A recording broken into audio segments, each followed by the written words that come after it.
Good morning, Dr. Hershkowitz. Morning. Today we talk about Imago therapy. Yes, very gladly. Thank you very much. Let's start. Okay.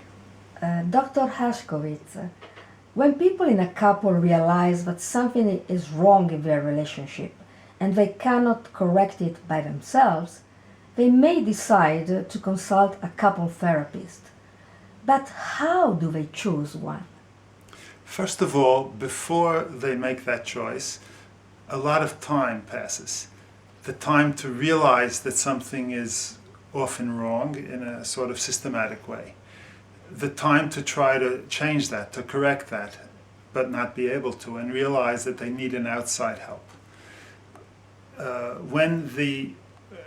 Also, one of them will be more aware of all of this than the other. Often the woman is more aware of the need for outside help and that something is wrong in the first place than the man.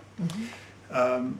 Then, by the time they're making the choice, they feel pretty bad. They feel anxious, they feel shameful about having a problem, they feel vulnerable by the fact of being needy, they feel incompetent and devalued by the fact of not being able to solve this by themselves as they think they should be. Yeah. And so finally they're in a very bad atmosphere by the time they're having to make this choice.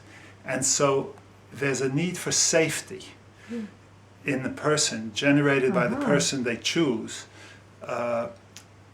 This is a very strong need, in fact, because they feel bad.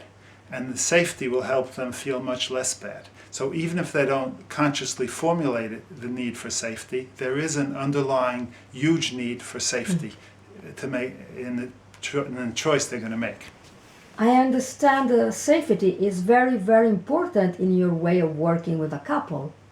Yes, in Imago therapy, the safety that is ensured really accelerates the possibility of each partner to open up on these very sensitive issues.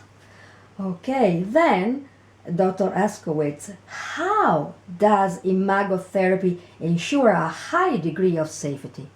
Well, there are two key elements involved in this. One is the mirroring and validation. The second is the structured nature of the dialogues in the sessions. Okay.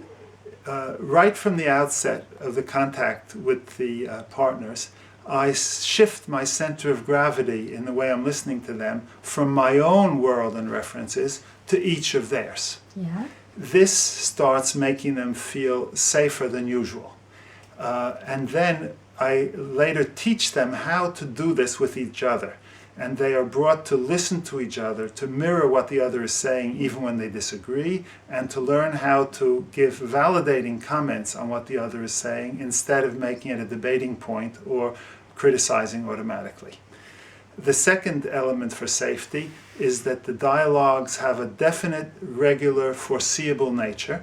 They are very structured, and so there are no bad surprises. A partner cannot be ambushed all of a sudden by a clever repartee and shut down. That's fantastic. You work with individuals too. Do you combine individual sessions and couple sessions, or should the partners, or one of them, first go to have individual sessions before starting the couple therapy? Usually, Imago therapy starts with the couple right off the bat without any preliminaries.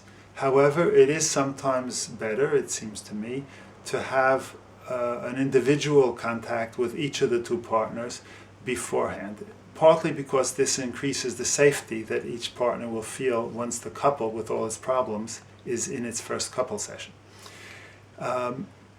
So I sometimes do it one way or sometimes the other way. Now, secondly, in the midst of the couples sessions, it can happen that a heavy problem of one of the partners comes up, an early trauma, for instance, and this is a little too heavy to be worked on in the next couple session.